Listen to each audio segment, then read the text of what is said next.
Dear student, आप सभी का AP study commerce and English Guruji channel में स्वागत है। आज हम पढ़ने वाले हैं क्वेश्चन नंबर 3 को। यहाँ पर देखिए, राखी और शिखा क्रमशः 2 लाख रुपये और 3 लाख रुपये की पूंजी लगाकर साझेदार बनती हैं।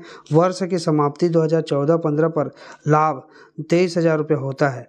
उनके साझेदारी समझौते के अनुसार उनके लाभ का बंटवारा पूंजी के अनुपात में करें। किस अनुपात में करना है? पूंजी के अनुपात में लाभ का बंटवारा, ध्यान रखिएगा। इससे पहले शिखा को 5,000 रुपये प्रति माह वेतन, साझेदार की पूंजी पर 10% वार्षिक दर से ब्याज दें। वर्ष के दौरान राखी ने 7,000 रुपये और शिखा ने 10,000 रुपये आहरित किया। आपसे अपेक्षा की जाती है कि आप लाभ हानि विनियोग खाता बनाएंगे। चलिए, तो सबसे पहले हम इसको लिखेंगे, लाभ 23,200 को शेष लाया गया करके, यहाँ पर देखिए शेष लाया गया करके 23,200 रुपये हमने लिख दिया। ठीक है, 23,200 रुपया शेष लाया गया करके हमने यहाँ पर लिख दिया है 23,200 रुपया। अब क्वेश्चन में और आगे बढ़ते जाएंगे और देखते जाएंगे। यहाँ पर देखिए और क्या लिखा है, तो वर्ष की समाप्ति पर 23,200 होता है और उनके साझेदारी समझौते के अनुसार उनके लाभ का बंटवारा पूंजी के अनुपात में करें। ठीक है, लाभ का बंटवारा हम पूंजी के अनुपात में करेंगे, परंतु इससे पहले शिखा को 5,000 रुपये प्रति माह वेतन, 5,000 रुपये प्रति माह वेतन, तो हम यहाँ पे लिख दिए वेतन खाता से शिखा 5,000 गुणित 12 कर दिए, क्योंकि ये प्रति माह है इसलिए 5,000 रुपये का गुणा करेंगे 12 से। क्योंकि प्रति माह का नहीं, हमको साल भर का निकालना रहता है, इसलिए 5,000 गुणित 12 किया तो कितना आ गया? 60,000। अब आगे चलते हैं, आगे प्रश्नानुसार हम बनाते जाएंगे। साझेदार की पूंजी पर 10% वार्षिक दर से ब्याज दें। साझेदार की पूंजी पर 10% वार्षिक दर से हमको ब्याज देना है। वर्ष के दौरान राखी ने 7,000 रुपये तथा शिखा ने 10,000 रुपये आहरित किए, लेकिन आहरण पर ब्याज का कहीं पर भी लिखा नहीं है। ठीक है, तो हमको आहरण से हमको लेना देना नहीं है, केवल आहरण पर ब्याज से लेना देना है। ठीक है, अगर आहरण पर ब्याज दिया रहता तो उसको हम लाभ हानि नियोजन खाता में लिखते। आहरण पर ब्याज को लाभ हानि नियोजन खाता में मतलब लिखा जाता है, लेकिन आहरण को लाभ हानि नियोजन खाता में नहीं लिखा जाता। क्लियर? तो पूंजी पर ब्याज खाता से करके हमने लिखा राखी और शिखा का। अब इसके कैलकुलेशन बता देता हूँ। राखी का जो पूंजी था वो 2 लाख था, तो 2 लाख का 10% निकालेंगे तो हमारा आ जाएगा 20,000। शिखा का जो पूंजी है वो 3 लाख है। यहाँ पे देखिए 3 लाख शिखा का है, तो 3 लाख का अगर 10% निकालेंगे तो 30,000। तो यहाँ पर 20,000 और 30,000 कहाँ से आया? तो ये हमने कैलकुलेशन किया, दोनों का पूंजी पर ब्याज निकाला, ये पूंजी पर ब्याज है और टोटल कितना हो गया? 50,000। ठीक, अब हम क्या करेंगे, विकलन पक्षक योग और समाकलन पक्षक योग को देखेंगे। तो समाकलन पक्ष में देखिए 23,200 है और विकलन पक्ष में 60,000 और ये 50,000, मतलब टोटल इधर का योग ज़्यादा हो रहा है, 1,10,000 इधर का योग हो रहा है, जबकि इधर का योग 23,200 मात्र है। तो जिधर का योग ज़्यादा रहता है उसी में से हम कम वाले योग को घटाते हैं। तो यहाँ पर क्या करेंगे, डेबिट पक्ष का योग ज़्यादा है, विकलन पक्ष योग ज़्यादा है, इसमें से हम क्या करेंगे, समाकलन पक्ष वाले के योग को माइनस कर देंगे। तो 1,10,000 में 23,200 को माइनस कर देते हैं। तो यहाँ पर देखिए हानि होगा, क्योंकि लाभ कम है और हमारा डेबिट पक्ष का योग ज़्यादा हो रहा है, इसलिए हानि होगा। तो हानि का वितरण करेंगे तो 1,10,000 माइनस कर देंगे 23,200 बराबर कितना हो जाएगा? 86,800 रुपये आएगा। इस 86,800 रुपये को हमको बांटना है, तो कौन सा अनुपात में बांटेंगे? पूंजी के अनुपात में। पूंजी के अनुपात में लाभ हानि का वितरण पूंजी के आधार पर करना है बोला है, लेकिन यहाँ पे पूंजी का कौन सा अनुपात है दिया नहीं है, तो हमको पूंजी का अनुपात ज्ञात करना पड़ेगा। यहाँ पे केवल पूंजी दे दिया है 2 लाख और 3 लाख, तो इसका हमको अनुपात बनाना पड़ेगा। तो हमने यहाँ पर अनुपात बनाया, देखिए यहाँ पे 2 लाख और 3 लाख लिख दिए। अब हमने क्या किया, दोनों पक्ष से काटना स्टार्ट किया, तो यहाँ पे 4 शून्य, 4 1 5 शून्य, यहाँ पर भी 5 शून्य, तो सब एक एक करके कट गया और कोई ऐसी संख्या नहीं है जिससे हम इसको और छोटा कर सकें कि 2 है और 3 है, तो 2 2 से भाग जाता है, 3 3 से भाग जाता है। ठीक है, तो हम इसको और कुछ ना करके हम क्या लिख सकते हैं, 2:3 लिख सकते हैं। ठीक है, ये आप लोगों की सुविधा की दृष्टि से मैं बता रहा हूँ। ठीक, तो इस प्रकार से आप इसको अनुपात निकाल सकते हैं। फिर उसके बाद हम इसी अनुपात में 2:3 के अनुपात में ही राखी का और शिखा का क्या निकालेंगे, ये हानि का वितरण करेंगे। 86,800, तो यहाँ पर देखिए राखी का 86,800 गुणित 2/5। 2 कहाँ से आया, ये देखिए 2 भाग राखी का है, 2 भाग किसका है, राखी का, और 3 भाग शिखा का है। तो 2 भाग निकाले तो 2/5 के 5 कहाँ से आया, तो 2 और 3 को जोड़ देंगे तो 5 आता है, इसलिए नीचे में 5 लिखते हैं। और 5 भाग में से 2 भाग किसका, राखी का, तो 5 भाग में से 2 भाग, तो ये 86,800 मानिए कि ये 5 भाग है, 5 भाग में से हमने 2 भाग निकाल रहे हैं, ठीक है। तो 86,800 गुणित 2/5 कर दिए। उसी प्रकार शिखा का भी 86,800 गुणित 3/5 करेंगे तो ये हमारा आ जाएगा 52,080 रुपये, ठीक है। ये 34,720 रुपये। तो इस प्रकार से जो है हमको गणना करनी है। यहाँ पर क्या हो रहा है, यहाँ पे हानि हो रहा है। हानि कैसे पता चलेगा कि हानि है कि लाभ है, देखिए जब हम फॉर्मेट को देखते हैं तो हमको पता चलता है, फॉर्मेट में ही हमको समझ में आ जाएगा कि हानि को किधर लिखना है, लाभ को किधर लिखना है। ये देखिए यहाँ पर अगर विकलन समाकलन पक्ष का योग ज़्यादा है, विकलन पक्ष का योग कम है, तो समाकलन पक्ष का योग ज़्यादा होने पर शेष जो है इधर आता है। शेष मतलब इधर का योग कम रहेगा और इधर का योग ज़्यादा रहेगा। तो ज़्यादा होने पर इधर कम है, तो जिधर कम रहता है उधर हम उस शेष को ला करके सबका योग लगा के दोनों पक्षों को बराबर करते हैं। तो इधर आता है तो हम लिखते हैं लाभ। लेकिन अगर इधर का योग ज़्यादा हो गया और इधर का योग कम हो गया तो अंतर की राशि को इस तरफ लिखा जाता है ताकि दोनों पक्ष बराबर हो। तो वो जो राशि आता है उसको हानि के रूप में लिखते हैं, साझेदारों के पूंजी खाता या चालू खाता को करके लिखते हैं, ठीक है।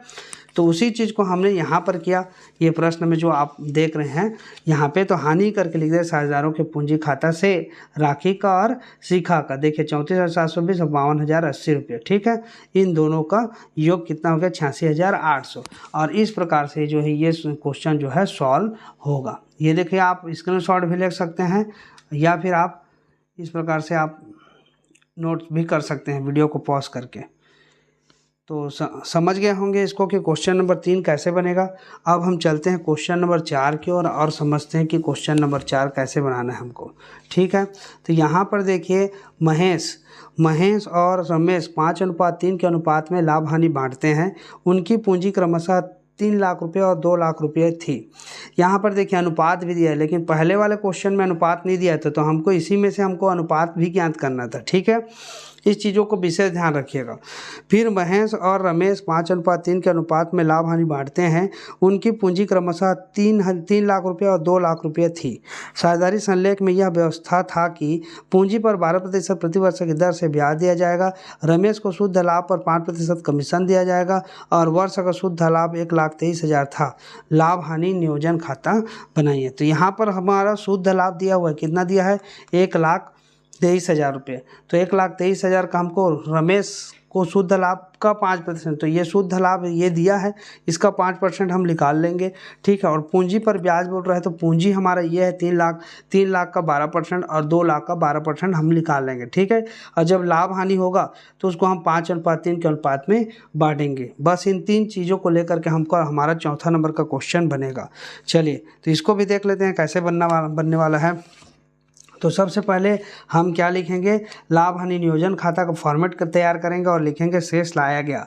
और जो लाभ है, लाभ कहाँ पर है, यहाँ पर देखिए शुद्ध लाभ 1,23,000, तो हमने लिख दिया शेष लाया गया 1,23,000 रुपये लिखा, ठीक है। अब इस पक्ष में क्या लिखते हैं, तो पूंजी पर ब्याज लिखते हैं। तो पूंजी पर ब्याज खाता से पहला भी पॉइंट वही है कि पूंजी पर 12% दर से ब्याज दिया जाएगा। तो कितना है पूंजी, तो हमारा जो पूंजी है वो है 3 लाख रुपया महेश का और 2 लाख रुपये रमेश का। तो सबसे पहले महेश का कैलकुलेशन कर लेते हैं। तो महेश का 3 लाख का 12% निकालेंगे तो 3 लाख गुणित 12/100 कर दिए तो हमारा कितना आ गया, 36,000 आ गया। उसी प्रकार रमेश का निकाल देंगे, 2 लाख गुणित 12/100 कर दिए तो हमारा कितना आ गया, 24,000 रुपये। तो ये हो गया पूंजी पर ब्याज की गणना। अब हमने इसको यहीं पर लिख दिया, महेश का 36,000 और रमेश का 24,000, दोनों को जोड़ दिए तो कितना हो गया, 60,000 रुपये, ठीक है। इस 60,000 को हमने लिख दिया। अब नेक्स्ट पॉइंट क्या बोलता है, नेक्स्ट पॉइंट बोलते हैं रमेश को शुद्ध लाभ का 5% कमीशन दिया जाएगा। तो 5% कमीशन देगा तो हम कमीशन खाता से करके रमेश करके लिख दिए शुद्ध लाभ का। अब यहाँ पे शुद्ध लाभ दिया हुआ है तो ये देखिए कमीशन की गणना करेंगे तो हम कैसे करेंगे, 1,23,000 गुणित 5/100 कर दिए तो हमारा कितना आ गया, 6,150 रुपया आ गया। क्लियर है। तो हमने यहाँ पे 6,150 रुपये कमीशन खाता से करके लिख दिया, 6,150। अब देखिए और कुछ नहीं है, और कोई पॉइंट नहीं है इसमें। अब केवल 2 पॉइंट है, इन दोनों पॉइंट को लेकर के हमको बनाना था। दोनों पॉइंट को हमने ले लिया और लिख लिया। अब हम 5:3 के अनुपात में लाभ या हानि को बांटेंगे। तो यहाँ पर देखिए इस पक्ष में 1,23,000 है और इस पक्ष में कितना है तो 60,000 और 6,000, जो 6,000 60 66,150, मतलब इधर का योग कम है और इधर का योग ज़्यादा है। तो जब भी समाकलन पक्ष योग ज़्यादा होता है तो इधर आएगा, उसके अंतर की राशि कहाँ आएगी, इधर इस तरफ विकलन पक्ष में। तो अब उसको हम क्या लिखते हैं, लाभ करके लिखते हैं। लाभ साझेदारों के पूंजी खाता से करके लिखा जाता है और महेश और रमेश का हम अलग अलग निकालेंगे। तो 1,23,000 में सबसे पहले हम क्या करेंगे, 60,000 और 6,150 इन दोनों को जोड़ दिए तो 66,150 को माइनस करोगे 1,23,000 में। यहाँ पर देखिए लाभ हानि का 1,23,000 में ये क्या है, ये जो है क्रेडिट पक्ष का है। ये क्या है, क्रेडिट पक्ष का शेष है। तो क्रेडिट पक्ष के शेष 1,23,000 है, उसमें से हम 66,150 को माइनस किए तो हमारा कितना आ गया 56,850। ऐसे पहले निकाल लेना है।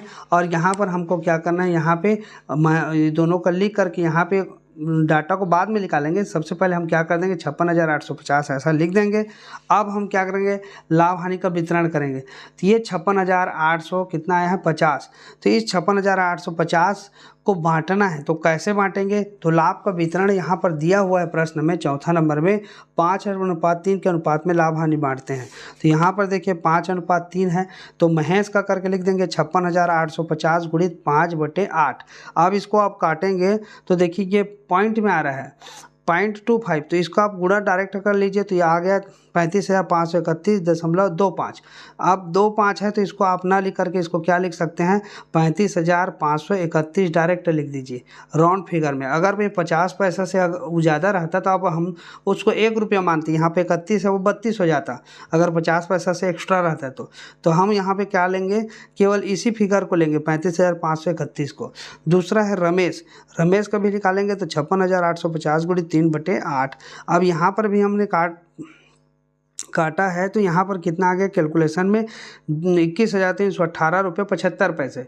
तो इस 75 पैसे को हम 1 रुपये मानते हैं क्योंकि 50 पैसे जैसे ऊपर आता है तो हम उसको राउंड फिगर में अगर लेंगे तो राउंड फिगर में हमारा कितना हो जाएगा 21,319 रुपया। ठीक, इस प्रकार से लिया जाता है।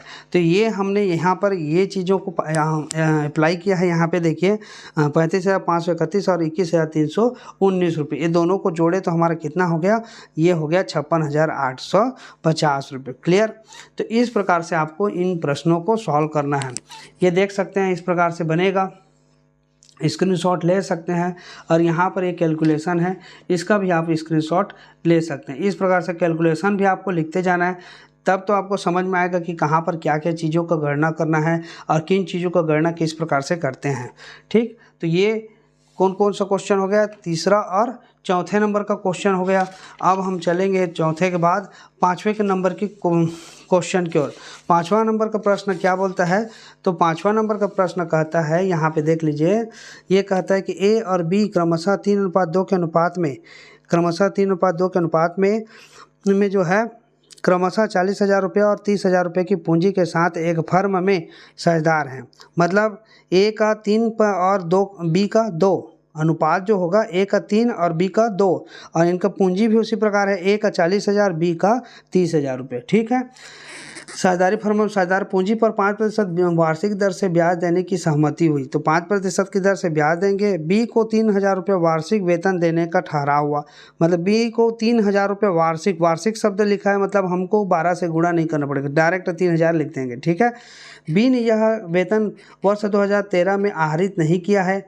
वर्ष 2021 में पूंजी पर ब्याज देने के पूर्व किंतु बी का वेतन देने के बाद 12,000 रुपये का लाभ था। कितने का लाभ था? 12,000 रुपये का लाभ था। यहाँ पर ध्यान देने वाली बात यह है कि वर्ष 2021 में पूंजी पर ब्याज देने के पूर्व बोल रहा है, और बी का वेतन देने के बाद 12,000 रुपये था। मतलब बी का वेतन देने के बाद, तो हम लाभ हानि खाता में बी का वेतन का शामिल नहीं करेंगे। लाभ हानि खाता में बी के वेतन को देने के बाद शब्द दिया है, मतलब हम बी वेतन को शामिल नहीं करेंगे। ठीक है।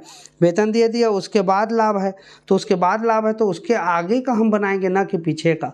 तो 12,000 रुपये का लाभ था। मैनेजर को इस राशि पर 5% कमीशन दिया जाता है। लाभ हानि नियोजन खाता बनाइए। अब इसको विशेष रूप से समझने वाली बात यह है कि जब भी अगर प्रश्न में इस प्रकार का शब्द दिया है कि वही यहाँ पे लिखा है कि 2021 में पूंजी पर ब्याज देने के पूर्व तो समझ में आता है कि ब्याज देने के पहले जो है 12,000 रुपये था, लेकिन बोल रहा है कि किंतु बी का वेतन देने के बाद 12,000 रुपये का लाभ था। मतलब बी का वेतन, ये पूंजी पर ब्याज देने के पूर्व और बी का वेतन देने के बाद, मतलब बी का वेतन हम दे दिए थे उसके बाद के लाभ को बता रहा है ये, ठीक है।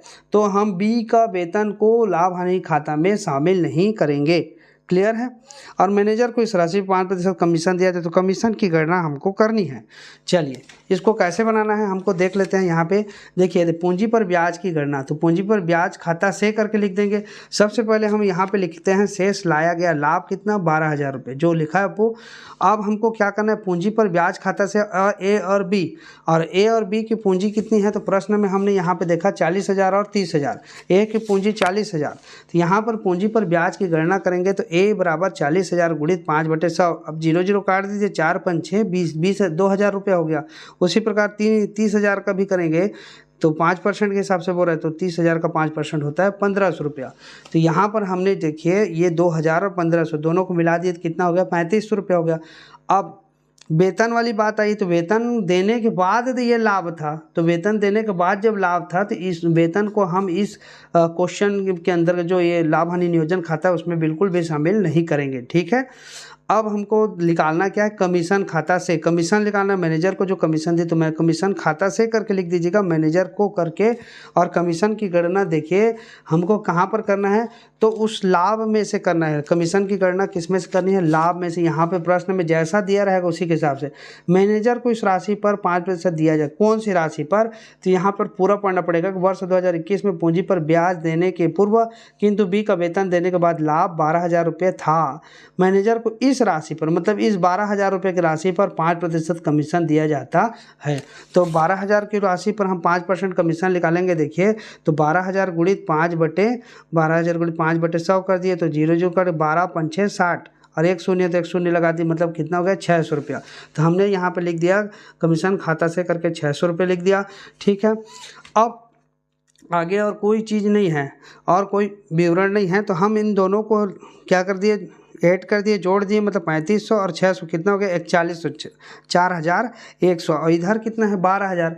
तो इधर का योग क्रेडिट पक्ष का योग ज़्यादा है, डेबिट पक्ष का योग कम है। तो हमारा 12,000 में से 4100 रुपये घटा देंगे 4,100 को, तो हमारा क्या आ जाएगा, लाभ आएगा। क्योंकि समाकलन पक्ष का योग ज़्यादा है इसलिए लाभ आएगा। तो 12,000 में 4100 को घटा दिया तो कितना आ गया 7,900 रुपया।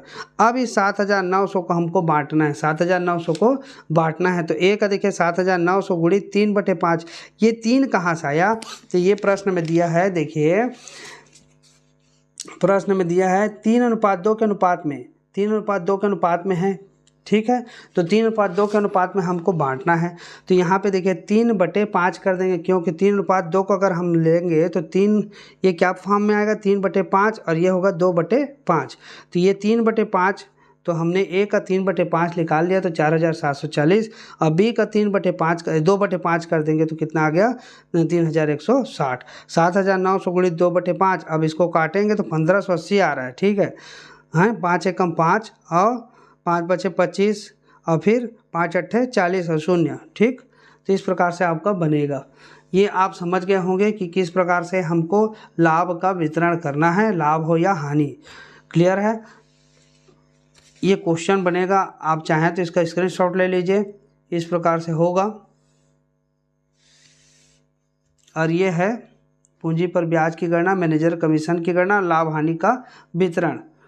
ठीक है। तो इस प्रकार से जो है आपको क्वेश्चन को सॉल्व करते जाना है।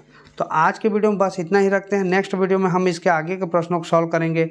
और चैनल पे नए हैं तो चैनल को सब्सक्राइब करना ना भूलिए, बिल्कुल सब्सक्राइब कीजिए, बेल आइकन को प्रेस कीजिए। और साथ ही साथ आप लोगों से रिक्वेस्ट है कि अधिक से अधिक वीडियो को शेयर अवश्य कीजिए। जो भी स्टूडेंट हैं कक्षा 11वीं के 12वीं के उन तक शेयर कीजिए। प्ले लिस्ट में आपको सारा वीडियो मिल जाएगा, पिछले वर्षों का जो वीडियो है पहले से ही बनाया है वो वीडियो भी मिल जाएगा, उससे भी आप देख करके पढ़ सकते हैं।